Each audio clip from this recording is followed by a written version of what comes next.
नमस्कार विद्यार्थी मित्रांनो, द युनिकच्या स्पेशल MCQ सिरीजमध्ये आपलं सगळ्यांचं स्वागत आहे. गेले आपण 5-6 आठवडे आपल्या वेगवेगळ्या घटकांवर इतिहासातल्या आपण MCQs बघत आहोत. मित्रांनो, आपण सर्वप्रथम 21 ऑक्टोबरला 1857च्या उठावावर बघितलेलं, 28 ऑक्टोबर काँग्रेस, 4 नोव्हेंबर क्रांतिकारक, 11 नोव्हेंबर समाजसुधारक, 18 नोव्हेंबर समाजसुधारकांचे आपण 2 व्हिडिओज केलेले होते. 25 नोव्हेंबरला व्यक्तिविशेष केलेला आहे आणि 2 डिसेंबरला मित्रांनो म्हणजे जो शेवटचं लेक्चर झालं ते आपलं कामगार आणि उद्योग आहे. मित्रांनो, म्हणजे साधारण आपण लक्षात घ्या 3 आणि 3 6 आणि 7 म्हणजे 140 प्रश्न मित्रांनो आतापर्यंत आम्ही तुमच्यापर्यंत इतिहासातले पोहोचवलेले आहेत. 140 आणि त्या 140ला लागून साधारण आपण 2 ते 3 प्रश्न सुद्धा काढलेले आहेत. म्हणजे साधारण लक्षात घ्या 400+ प्रश्नांवर आपण जातो का, तर त्याचं उत्तर आहे यस. मित्रांनो, आज आपण मित्रांनो वृत्तपत्र व शिक्षण या घटकाकडे बघणार आहोत. मित्रांनो, वृत्तपत्र आणि शिक्षण जे खूप खूप खूप इम्पॉर्टंट आहे स्पेसिफिकली एक्झामच्या दृष्टिकोनातनं. लक्षात घ्या एक्झामच्या दृष्टिकोनातनं. मित्रांनो, साधारण मागचं जे आपण लेक्चर बघितलं बघा कामगार आणि उद्योग, आणि आता हे जे बघतोय वृत्तपत्र आणि शिक्षण, तसं जर बघायला गेलं तर साधारण 1 मार्कासाठी हे प्रश्न येतात. लक्षात घ्या एक सिंगल प्रश्न येतो आणि तोच प्रश्न मित्रांनो आपल्याला प्रीपासून मेन्सच्या दरवाज्यात घेऊन जाणार आहे. आता थोडंसं वृत्तपत्र आणि शिक्षणाचं कॉमन जर बोलायचं झालं मित्रांनो, दोघांचं कॉमन पहिल्या गोष्टी सांगतोय. काय करावं लागेल मित्रांनो, वृत्तपत्र आणि शिक्षणासंदर्भात आपल्याला पहिल्यांदा आयोगाबद्दल लक्षात घ्या अभ्यास करावा लागेल की बाबा विविध आयोग जे स्थापन करण्यात आले होते ते मित्रांनो विविध आयोग.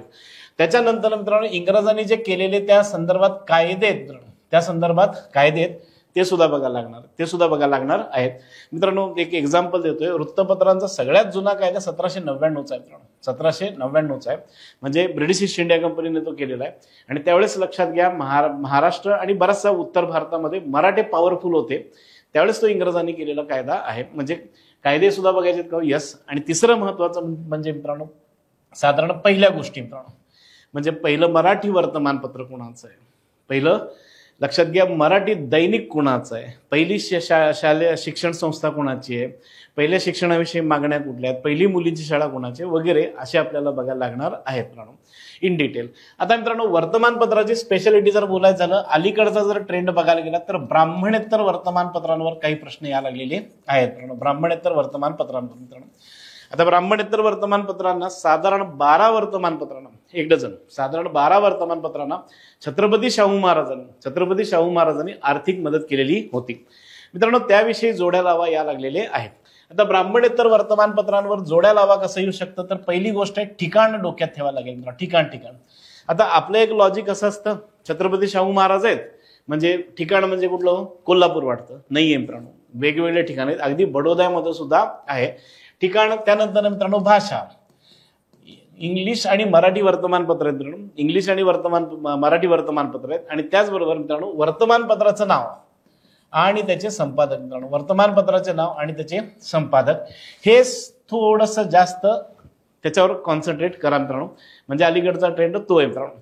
दुसरी गोष्ट आहे वर्तमानपत्रांबद्दल जर बोलायचं झालं महाराष्ट्राच्या, तर थोडंसं वेगळं जर बोलायचं झालं तर ब्रीदवाक्याबद्दल एखादा प्रश्न येऊ शकतो. एखाद्या वर्तमानपत्राचं ब्रीदवाक्य किंवा सुरुवातीला कोणाचा फोटो होतो तर ते हे करायला लागतं, लक्षात घ्या. त्याच्यानंतर मित्रांनो एखाद्या आर्टिकलबद्दल मित्रांनो एखाद्या विशेष लेखाबद्दल. आता तुम्हाला आणि मला जे लहानपणापासून एक आर्टिकल माहिती आहे तो म्हणजे सरकारचे डोके ठिकाणावर आहे का, तसं लक्षात घ्या लेख.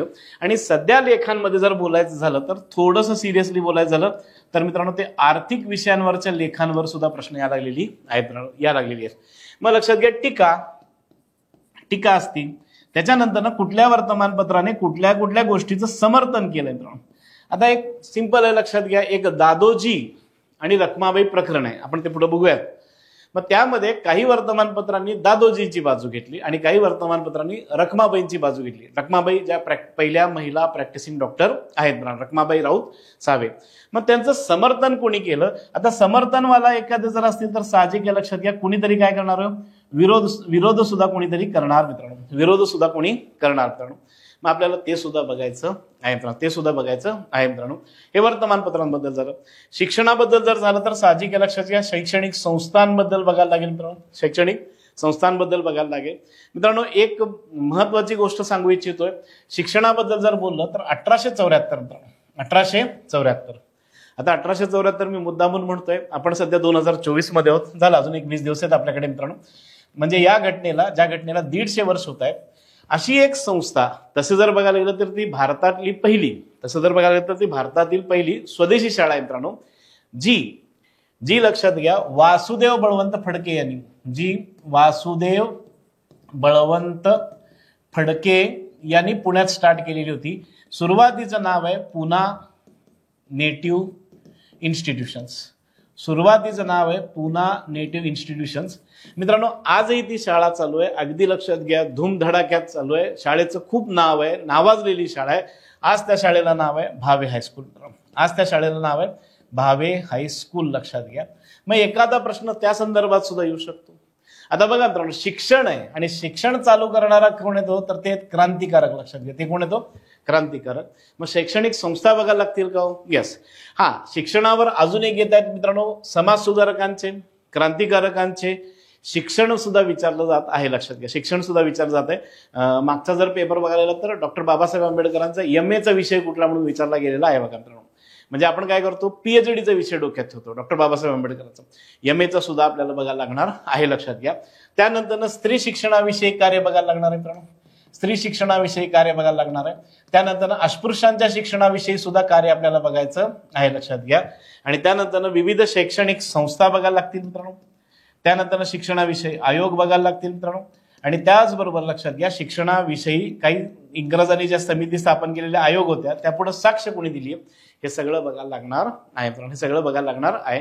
त्यामुळं चला आता आपण प्रश्नांकडे निघूयात. हा एक थोडासा इम्पॉर्टंट डाटा दिला, काय करावं लागणार आहे मित्रांनो. 1 मार्काचा साधारण प्रश्न आहे. लक्षात घ्या. पण तो आपल्याला काय करू शकतो, तो प्रीपासून मेन्सला नेऊ शकतो मित्रांनो.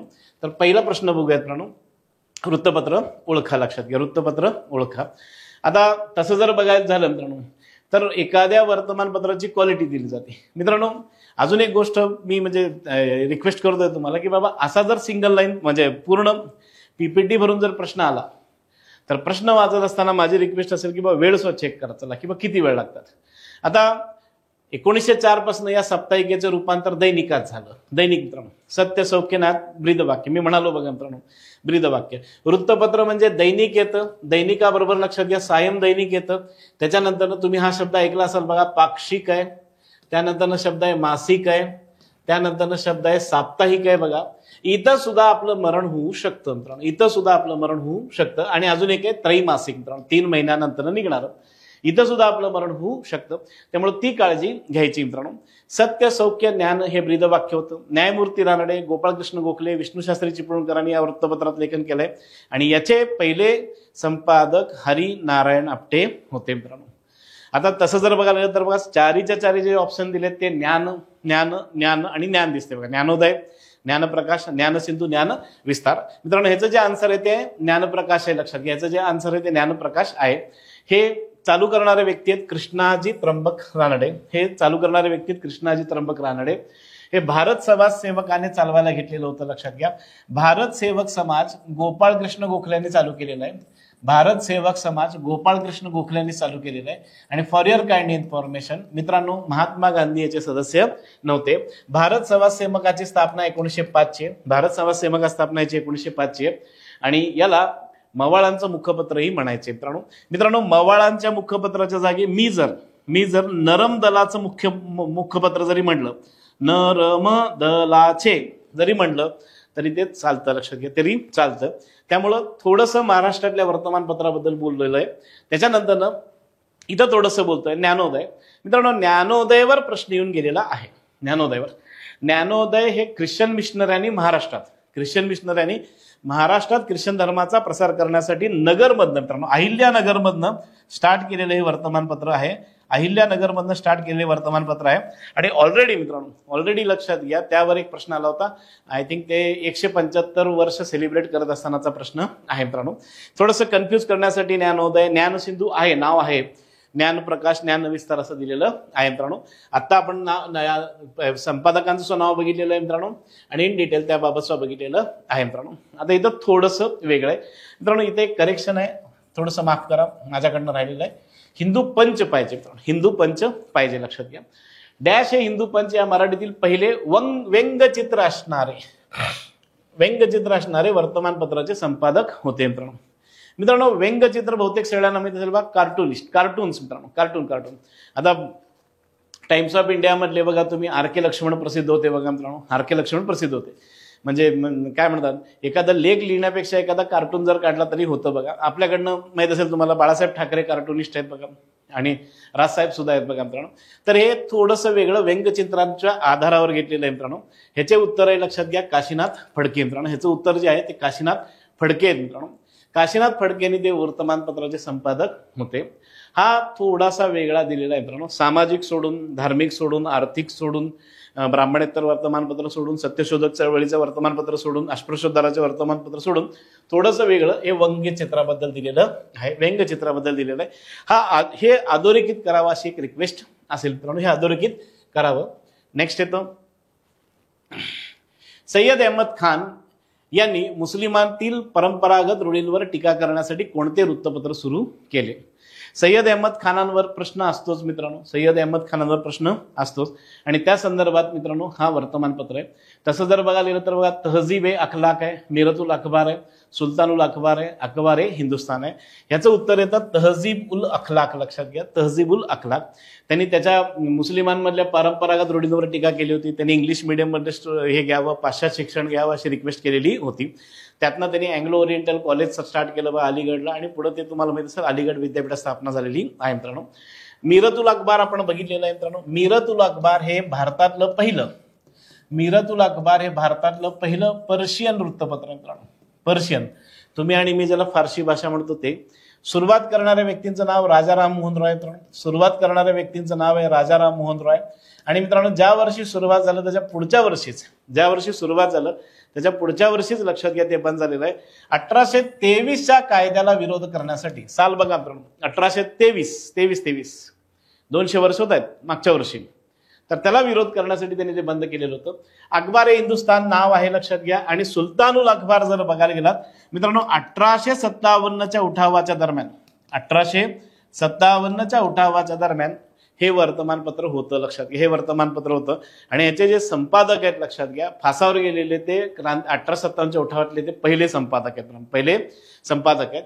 तर हे झालं मित्रांनो मुस्लिम वर्तमानपत्रांविषयी मित्रांनो, तहजीब अखलाक मित्रांनो. त्यानंतर भगवा झेंडा मित्रांनो, भगवा झेंडा. खालीलपैकी कोणी गरिबांचे कैवारी आणि भगवा झेंडा हे वर्तमानपत्र स्टार्ट केले? मित्रांनो मी मगाशी म्हटलं बघा की बाबा हे जे दोन्ही वर्तमानपत्र आहेत मित्रांनो, गरिबांचे कैवारी आणि भगवा झेंडा, हे ब्राह्मणेतर चळवळीतील आहेत मित्रांनो. हे ब्राह्मणेतर चळवळीतील वर्तमानपत्र आहेत.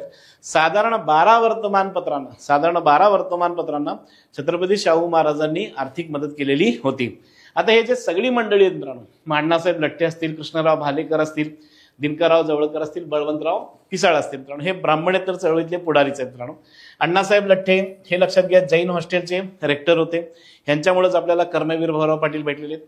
कृष्णराव भालेकर महात्मा फुलेंचे सहकारी मित्रांनो, दिनकरराव जवळकर ब्राह्मणेतर चळवळीचे पुढारी, बळवंत कृष्णाजी पिसाळ मित्रांनो, ह्याचं उत्तर आहे लक्षात घ्या, बळवंत कृष्णाजी पिसाळ हे उत्तर आहे. आणि त्यांनी छत्रपती शाहू महाराजांनी त्यांना वर्तमानपत्राला मदत केलेली होती.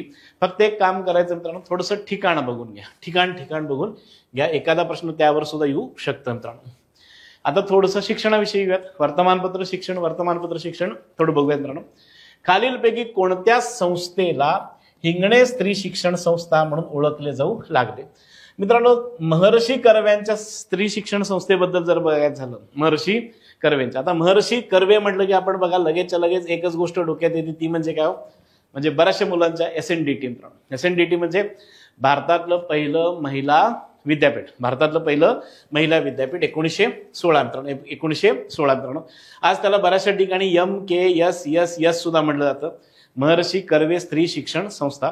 मित्रांनो त्यांनी बऱ्याचशा संस्था काढल्या आणि पुढे त्या विलीन सुद्धा झालेल्या आहेत. आता तसं जर बघायला गेलं तर या सगळ्या त्यांच्या संस्थाच आहेत मित्रांनो. अनाथ बालिका आश्रम मंडळ असेल, महाराष्ट्र ग्राम शिक्षण मंडळ असेल, विधवाश्रम असेल, महिला शिक्षण प्रसारक मंडळ, याचं लक्षात घ्या पुढे नाव बदललं ते हिंगणे स्त्री शिक्षण संस्था म्हणून. महर्षी कर्व्यांविषयी जे प्रश्न येत आहेत ते थोडेसे गुगली फॉर्मॅटमध्ये येतात. गुगली तुम्हाला आठवत असेल तर बघा, एक प्रश्न होता केंद्र सरकारकडनं त्यांना कुठला पुरस्कार मिळाला म्हणून होता बघा. आणि आपण काय करतो ना, सर्वोच्च पुरस्कार डोक्यात ठेवतो, भारतरत्न. पद्मश्रीवरचा तो पुरस्कार होता बघा, पद्मश्री. तसं हा एक प्रयत्न आहे मित्रांनो. शैक्षणिक संस्थांचे बदललेली नावं किंवा समजा एखाद्यात विलीन जर झालं असेल तर ते, म्हणजे एक एक्झाम्पल देऊ इच्छितो. पंडिता रामाबाईंनी ज्या संस्था काढलेली होती, आठवत आहे का बघा मित्रांनो. पंडिता रामाबाईंचं आपण नाव घेतलं की एक नाव घेतो, ते म्हणजे शारदा सदन. पण शारदा सदनला लागून बघा बार्थमी सदन वगैरे वगैरे सदन आहेत, त्याबद्दल सुद्धा विचारण्यात आलेला होता बघा प्रश्न. तसा हा प्रश्न करायचा प्रयत्न आहे. त्यांच्या संस्था व्यवस्थित बघून घ्या आणि संस्थेबरोबर त्यांच्या संस्था व्यवस्थित बघून घ्या आणि त्यांच्या संस्थेबरोबर लक्ष घ्या. एखादं नाव जर बदललं असेल तर ते चेक करून घ्या मित्रांनो. ओके. अनाथ बालिका आश्रम, सॉरी पहिलं उत्तर ते अनाथ बालिका आश्रम होतं. ख्रिश्चन मिशनऱ्यांनी गरीब मुलांना मोफत शिक्षण देण्यास प्राथमिक शाळा काढल्या, त्या संस्थांना काय म्हटलं जाईल? आता हे खूप जुना प्रश्न आहे मित्रांनो, खूप जुना प्रश्न आहे. स्पेसिफिकली लक्षात घ्या, शिक्षणामध्ये सुरुवात कोणी केली? तर बरेचसे ख्रिश्चन मिशनरी आलेले होते लक्षात घ्या भारतामध्ये, आणि ते 1813च्या चार्टर ॲक्टनुसार भारतामध्ये खूप आलेले होते आणि मग त्यांनी त्या शाळा काढलेल्या होत्या बघा. मिशनरी स्कूल म्हटलं जातं. पण ह्यांनी जी शाळा काढलेली आहे मित्रांनो, जे मोफत शिक्षण दिलं जात होतं त्याला चॅरिटी स्कूल म्हटलं जातं मित्रांनो. त्याला चॅरिटी स्कूल म्हटलं गेलेलं आहे, लक्षात घ्या. चॅरिटी स्कूल म्हटलं गेलेलं आहे मित्रांनो. त्याच्यानंतर मित्रांनो पुढील शिक्षण आयोगाचे कालानुक्रमानुसार मांडणी करा. मित्रांनो माझी एक रिक्वेस्ट तुम्हाला अशी असेल, लक्षात घ्या की बाबा एक टेबलच करून ठेवा मित्रांनो, एक टेबलच करून ठेवा शैक्षणिक आयोगाचा मित्रांनो. शैक्षणिक आयोगाचा साधारण शिक्षण आयोगाचा एक करा, दुष्काळी आयोगाचा एक करा, दुष्काळी आयोगाचा, आणि वर्तमानपत्रांच्या आयोगाचा एक करा मित्रांनो. वर्तमानपत्राच्या आयोगाचा एक करा मित्रांनो. आणि तो डीपीला ठेवला तरी काय हरकत नाही, स्टेटस ठेवला तरी काय हरकत नाही.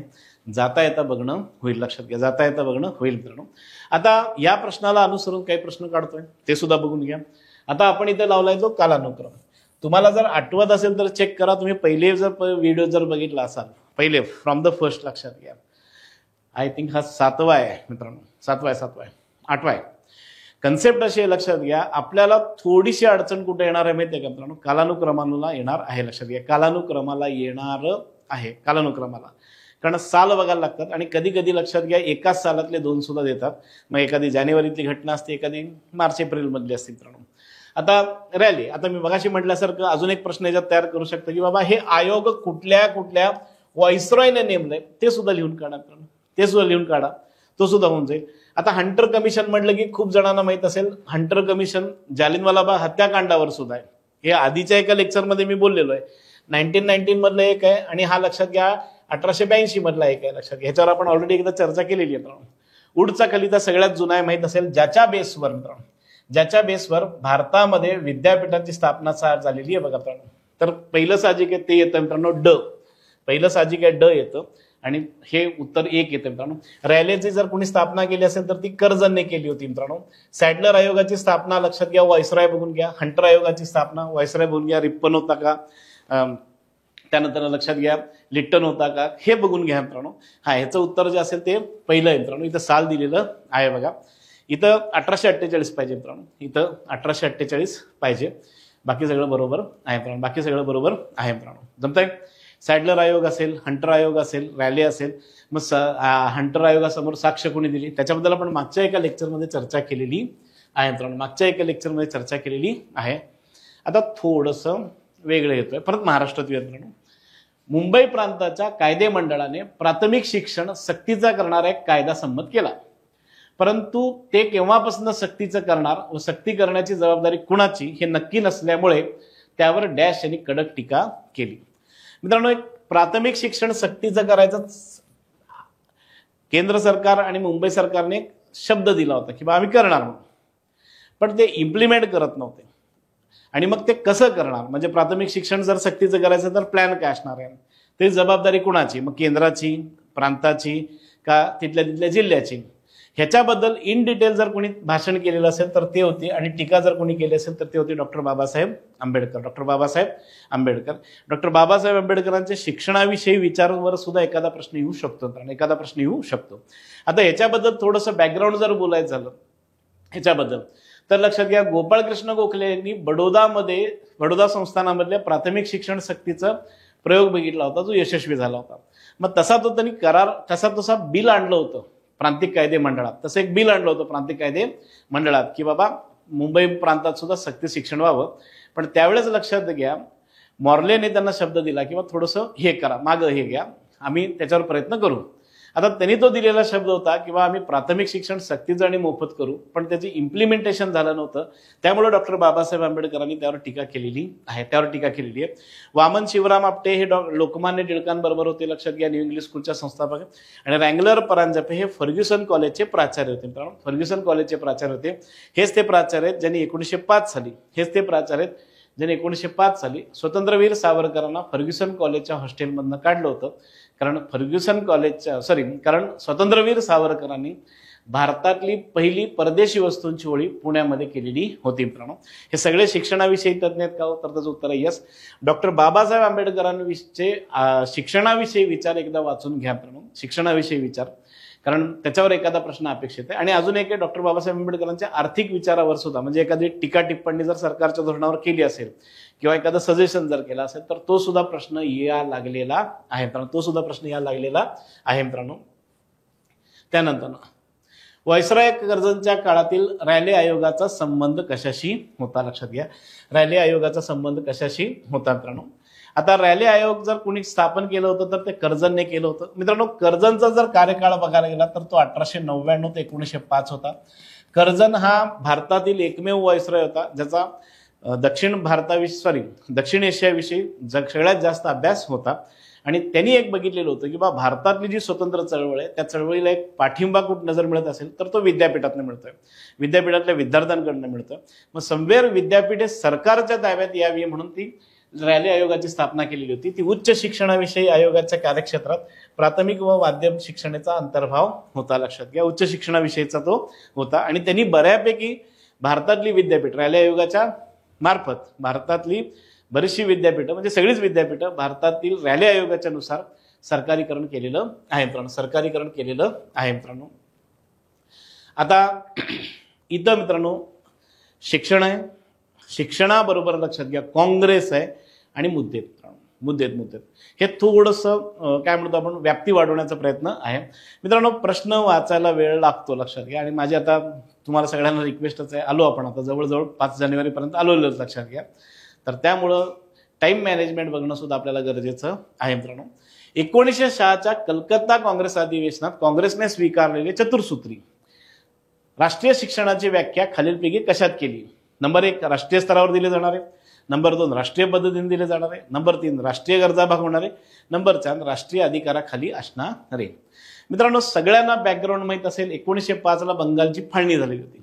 1906चं कलकत्ता अधिवेशन खूप गाजलं. त्या कलकत्ता अधिवेशनाचे अध्यक्ष होते गोपाळ कृष्ण गोखले मित्रांनो.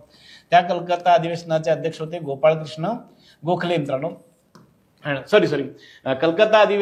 आधी लक्षात घ्या गोपाळकृष्ण गोखले बनारसमध्ये होते.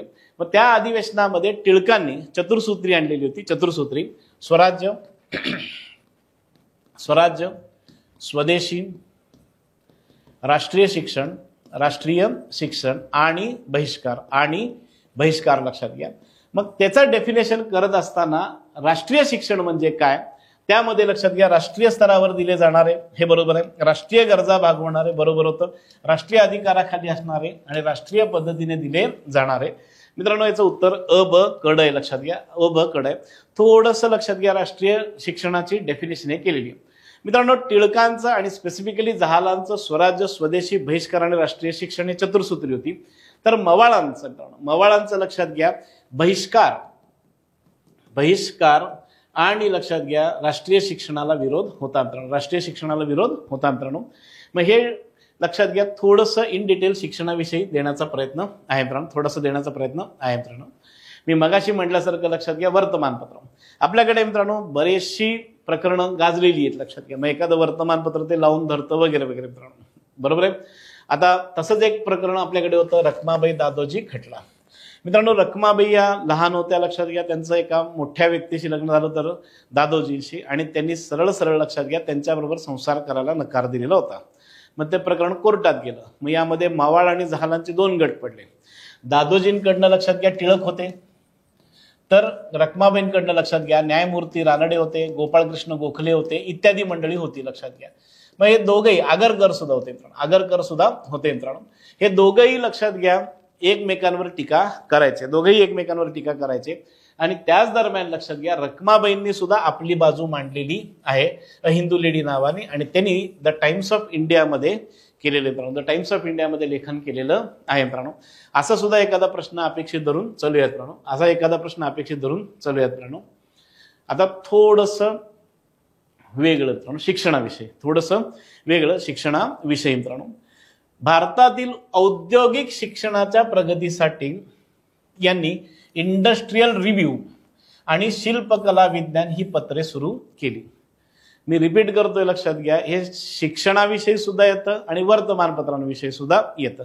आता तुम्हाला माहित असेल बघा, काही क्षेत्रात आता मेडिकल फील्डमध्ये असेल तर मेडिकल बुलेटिन निघतात बघा. तुम्ही वकिलांच्या फील्डमध्ये जर गेलात तर दर महिन्याला डिटेल निघतं बघा. आता महाराष्ट्र शासनाचं जे असतं ते आपण सगळेजण वाचतो बघा, ते म्हणजे लोकराज्य मित्रांनो. मग तसं लक्षात घ्या औद्योगिक शिक्षण भारतीय मुलांना मिळालं पाहिजे, औद्योगिक शिक्षण, जेणेकरून ते स्वतःच्या पायावर उभे राहिले पाहिजे. त्यासाठी इंडस्ट्रियल रिव्ह्यू आणि शिल्पकला विज्ञानी पत्र जर कोणी स्टार्ट केले असतील तर ते होते मित्रांनो महादेव बल्लाळ नाम जोशी मित्रांनो, महादेव बल्लाळ नाम जोशी. हे टिळकांचे सहकारी आहेत, लक्षात घ्या. सोप्या भाषेत जर बोलायचं झालं तर ती पहिली शिक्षण संस्था स्टार्ट झाली न्यू इंग्लिश स्कूल, तर त्यातले ते सदस्य होते. नारायण मल्हार जोशी हे कामगार नेते, न्यायमूर्ती रानडे शिक्षणासंदर्भात होते, विष्णूशास्त्री चिपळूणकर संस्थापक सदस्य होते, मित्रांनो. आता इथं त्यांच्याबद्दल थोडंसं डिटेल दिलेलं आहे बघा मित्रांनो. महादेव बल्लाळ नाम जोशींना डेक्कन एज्युकेशन सोसायटीचे परराष्ट्र मंत्री म्हणत. मित्रांनो हा एक प्रश्न तयार झाला बघा, हा एक प्रश्न तयार झाला. ते न्यू इंग्लिश स्कूलमध्ये इतिहास व भूगोल शिकवत. मित्रांनो जोड्या लावा येऊ शकतं. न्यू इंग्लिश स्कूल ही भारतातली पहिली स्वदेशी शाळा आहे. मग टिळक कुठला विषय शिकवायचे, विष्णूशास्त्री चिपळूणकर कुठला विषय शिकवायचे, गोपाळ गणेश आगरकर कुठला विषय शिकवायचे, हे सुद्धा एकदा बघून घ्या मित्रांनो, हे सुद्धा एकदा बघून घ्या. आणि मित्रांनो ते डेक्कन एज्युकेशन सोसायटीचे आजीवन संस्थापक सदस्य होते. मित्रांनो ही सगळी मंडळी लक्षात घ्या विदाऊट पगार, विदाऊट लक्षात घ्या आर्थिक अपेक्षा शाळेत शिकवत होते मित्रांनो. जोड्या लावा मित्रांनो, जोड्या लावा. इथं थोडंसं वेगळं केलेलं आहे, लक्षात घ्या, थोडंसं वेगळं केलेलं आहे. व्हाईसरॉयना पकडून आणलेलं आहे मित्रांनो, व्हाईसरॉयला पकडून आणलेलं आहे. 1857चा परवाना कायदा, 1867चा पंजीकरण कायदा, कलम 124 आहे मित्रांनो. मला कलम 124A बद्दल लक्षात घ्या थोडंसं काय म्हणतो आपण जास्त अपेक्षा आहे, कारण कलम 124 हे परवा बघा 1 जुलैला बदलण्यात आलेलं आहे बघा. 2024ला 3 कायदे जे बदलण्यात आले त्यात ते बदलण्यात आलंय बघा. त्यावर एखादा प्रश्न अपेक्षित धरून चला. आणि 1908चा वृत्तपत्र कायदा. मित्रांनो सिंपल गोष्ट आहे, लक्षात घ्या, तुम्हाला महत्वाच्या घटनेसंदर्भातले जर व्हॉइसरॉय माहीत असतील तर त्याचं उत्तर लगेच मिळतं. आता 1857चं साल आहे मित्रांनो. 1857 आपल्याकडे फेमस आहे तो उठावासाठी, आणि त्यावेळेस व्हॉइसरॉय कोण होता, कॅनिंग होता. कॅनिंग होता. संपलं काम, जास्त डोकं लावायची गरज नाही. 1857 लॉर्ड कॅनिंग. A1 कुठे आहे बघा मित्रांनो, A11 इथं एक आहे, बस एका बेसवर सुद्धा भेटू शकतो का, येस. दुसरी गोष्ट आहे 1867 पंजीकृत कायदा सर जॉन लॉरेन्स होते, लक्षात घ्या. आणि कलम 124A जर माहिती असेल, कलम 124A जर कोणी आणला असेल तर तो मेओ होता, लॉर्ड मेओ. मित्रांनो मेओ बद्दल जर बोलायचं झालं तर सगळ्यांना माहित असेल, लक्षात घ्या, जनगणना भारतामध्ये जर कोणी स्टार्ट केली असेल, जनगणना जर कोणी भारतात स्टार्ट केली असेल तर तो मेओ होता मित्रांनो. राष्ट्रवादी गतिविधींवर लक्षात घ्या नियंत्रण आणण्यासाठी कलम 124A लावलं, ज्याला राजद्रोहाचा आरोप म्हटला जातो. आणि सगळ्यांनाच माहित असेल मित्रांनो मेओ खून झालेला हा एकमेव व्हॉइसरॉय आहे मित्रांनो, खून झालेला एकमेव व्हॉइसरॉय. आणि याच्या खुनामुळंच आपल्याला अंदमानमध्ये मित्रांनो सेल्युलर जेल बघायला मिळतो. त्याच्या खुनानंतरच लक्षात घ्या सेल्युलर जेलची स्थापना झालेली आहे मित्रांनो. आणि 1908चं जर बघायला तर मिंटो मित्रांनो, मिंटो लक्षात येतो बघा. 1909चा मॉर्ले मिंटो सुधारणा कायदा मित्रांनो. मिंटोला आपण जातीय निवडणुकीचा जनकही म्हणतो मित्रांनो, जातीय निवडणुकीचा जनकही म्हणतो मित्रांनो. आता थोडंसं वेगळं आहे मित्रांनो. पहिली गोष्ट आहे वर्तमानपत्र तर आहेच मित्रांनो, पण इथं ठिकाण बघा कुठलं आहे मित्रांनो, ठिकाण मित्रांनो, बरोबर आहे. आपल्याला बऱ्याचशा जणांना वाटतं पुणे, मुंबई, सांगली, सातारा, सोलापूर, कोल्हापूर वगैरे. आपण डायरेक्टली पाकिस्तानात गेलोय मित्रांनो, पाकिस्तानात कराचीमध्ये. आणि दुसरी गोष्ट आहे मित्रांनो साल चेक करा प्लीज, साल 1924, 24 लक्षात घ्या. या वर्तमानपत्राचं नाव आहे सिंध मराठा. या वर्तमानपत्राचं नाव आहे सिंध मराठा.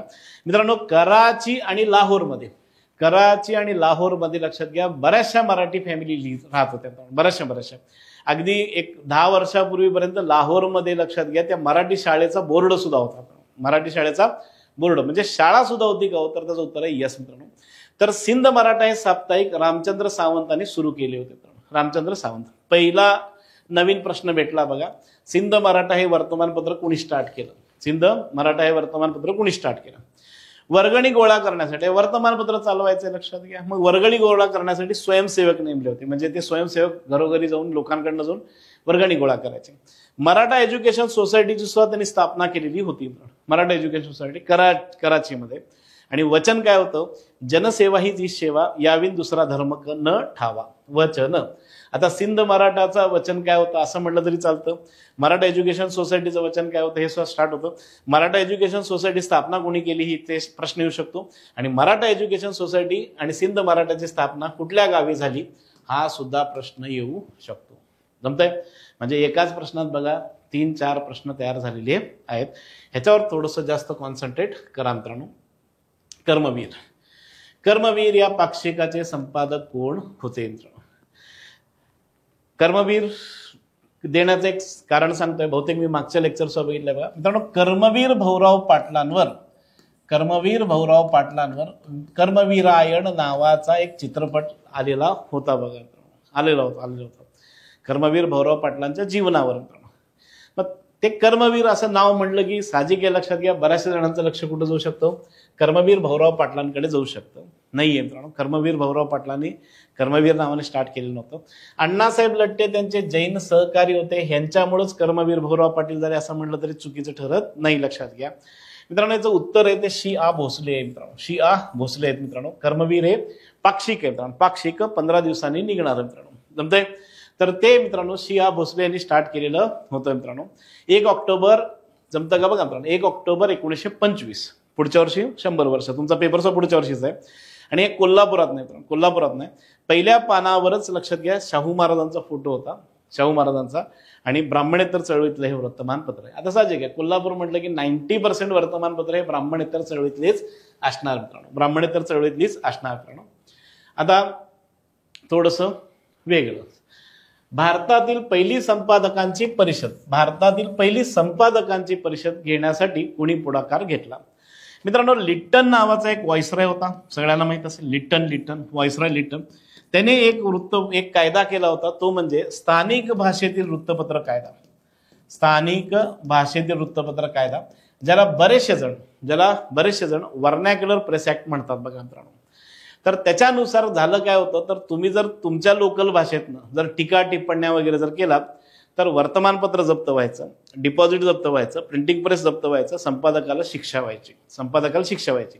अशी शिक्षा होणारा पहिला वर्तमानपत्र वंगभाषी होतं. लक्षात घ्या.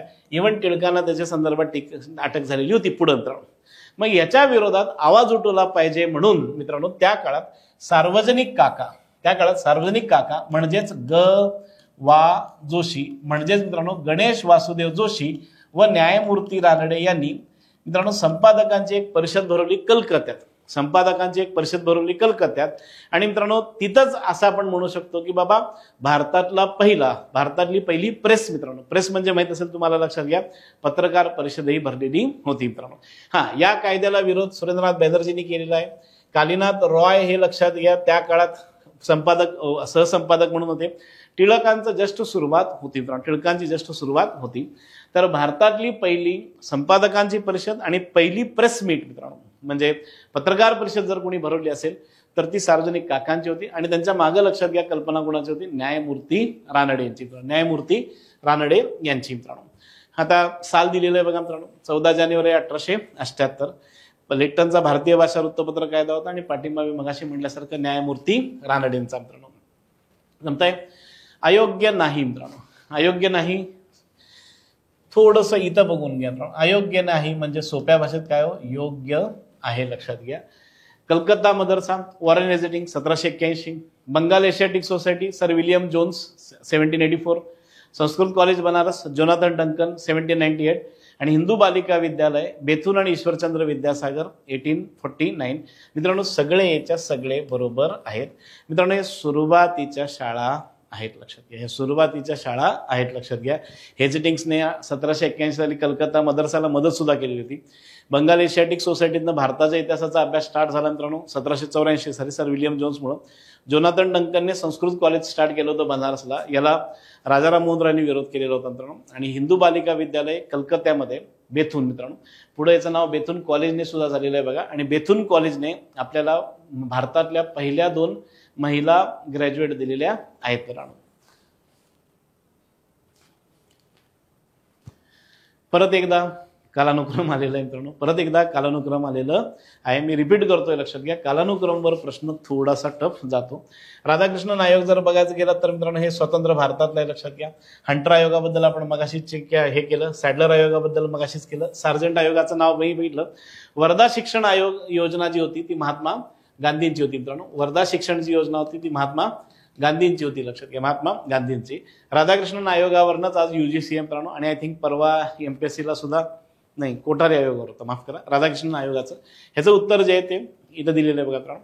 वर्धा शिक्षण योजना महात्मा गांधींची आहे, महात्मा गांधींची आहे. आणि त्याला मदत झाली होती राष्ट्रपती जाकीर हुसेन मित्रांनो, जाकीर हुसेन. आता राष्ट्रपती जाकीर हुसेन मुद्दा म्हणून म्हणतो ना, तर जाकीर हुसेन म्हटलं की बऱ्याच जणांना तबलावाले वगैरे वाचतील मित्रांनो.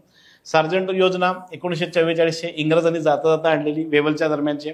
सॅडलर आयोगाची योजना लक्षात घ्या चेम्सफोर्डच्या दरम्यानची 1917 to 1919.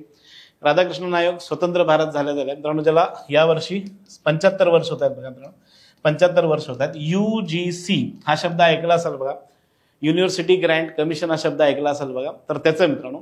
आणि हंटर आयोगाबद्दल आपण ऑलरेडी आय थिंक 2-3 वेळा काय केलेलं आहे, चिंता केली म्हणजे अभ्यास केलेला आहे, त्याच्याबद्दल आपण वाचलेलं सुद्धा आहे मित्रांनो. आता डायरेक्टली मुंबई विद्यापीठाकडे येऊयात मित्रांनो. मुंबई विद्यापीठाची स्थापना 1857 लक्षात घ्या, 1857. आणि जेव्हा आपण साहजिक आहे विद्यापीठ म्हणतो तर कुलगुरू आणि कुलपती येतात मित्रांनो, कुलगुरू आणि कुलपती. तर मित्रांनो मुंबई विद्यापीठाचे पहिले कुलगुरू एल्फिन्स्टन आणि विलियम यार्डले होते. एल्फिन्स्टन आणि विलियम यार्डले होते, लक्षात घ्या मित्रांनो. कलकत्त्याचं मुंबईचं जसं सांगितलंय मित्रांनो, तसं कलकत्ता आणि मद्रास सुद्धा एकदा बघून घ्या मित्रांनो. कलकत्ता आणि मद्रास बघून घ्या मित्रांनो. आता त्या काळात तुम्ही मुंबई विद्यापीठात कुठले कुठले स्टुडंट होते? महाराष्ट्रातले स्टुडंट होते मित्रांनो. त्या काळात मराठवाडा महाराष्ट्रात नव्हता, लक्षात घ्या. तुम्ही जर त्या काळात मराठवाड्यातले असाल तर तुमची विद्यापीठ उस्मानिया विद्यापीठ हैदराबाद असायचं, लक्षात घ्या. मराठवाडा. गुजरातमधली मुलं आपल्याकडे शिकायला यायची, कर्नाटकातली सुद्धा मुलं होती, सिंधचा समावेश होता गाव. यस, त्यावेळेस मुंबईचा जे गव्हर्नर होते माउंट स्टुअर्ट एल्फिन्स्टन, खूप चांगला माणूस आहे, भला माणूस होता, लक्षात घ्या. आणि विलियम यार्डले कोण होते? तर सुप्रीम कोर्टाचे न्यायाधीश होते, लक्षात घ्या. सुप्रीम कोर्टाचे न्यायाधीश हे पहिले कुलगुरू आणि कुलपती मित्रांनो, कुलगुरू आणि कुलपती मित्रांनो. आता शेवटचा प्रश्न बघूयात मित्रांनो, शिक्षणाविषयी शेवटचा प्रश्न. 1920 मुंबई प्रांतातील प्रौढ शिक्षण समिती बाबतीत अयोग्य विधानं ओळखा, लक्षात घ्या. प्रौढ शिक्षण समिती, मी रिपीट करतोय, लक्षात घ्या. ह्याच्यावर सुद्धा प्रश्न बघून घ्या मित्रांनो. प्रौढ रात्रशाळा यावर सुद्धा प्रश्न आलेले आहेत मित्रांनो. मुलींची रात्रशाळा यावर सुद्धा प्रश्न आलेले आहेत मित्रांनो. ही समिती 1937 साली मुंबई प्रांताचे तत्कालीन प्रमुख बाळासाहेब खेर यांनी नेमली होती. बरोबर आहे मित्रांनो, बरोबर आहे. बाळासाहेब खेर हे लक्षात घ्या मुंबई प्रांताचे प्रीमियर होते. 1935च्या कायद्याप्रमाणे ते प्रीमियर झालेले होते मित्रांनो, गांधीवादी होते. डॉक्टर क्लिफर्ड मॅनशॉर्ड यांच्या अध्यक्षतेखाली समिती नेमण्यात आली होती, त्याचं सुद्धा उत्तर बरोबर आहे. आणि याच्या शिफारसीवर आधारित प्रादेशिक प्रौढ शिक्षण समितीची स्थापना करण्यात आली मित्रांनो. म्हणजे जे प्रौढ पोर आहेत, आता प्रौढ माहित असेल, लक्षात घ्या, त्यांना शिक्षण देण्यासाठी मित्रांनो. या समितीचे पहिले अध्यक्ष रा भागवत होते. हे सगळंच सगळं मित्रांनो काय योग्य आहे मित्रांनो. हे झाले 20 प्रश्न शिक्षण आणि वर्तमानपत्राविषयी. आता थोडंसं जाताना अजून एक गोष्ट सांगतोय, ती म्हणजे साधारण वर्तमानपत्रांची यादी एकदा बघून घ्या. ब्राह्मणेतर चळवळीतील वर्तमानपत्र वेगळी बघा मित्रांनो, अस्पृश्योद्धार चळवळीतील वेगळी बघा, आंबेडकर चळवळीतील वेगळी बघा, सत्यशोधक चळवळीतील वेगळी बघा. त्याची एक यादी काढा मित्रांनो. जाता येता एकदा वाचून घेतलं तर होऊन जाईल मित्रांनो. जमतंय? धन्यवाद आणि ऑल दी बेस्ट मित्रांनो.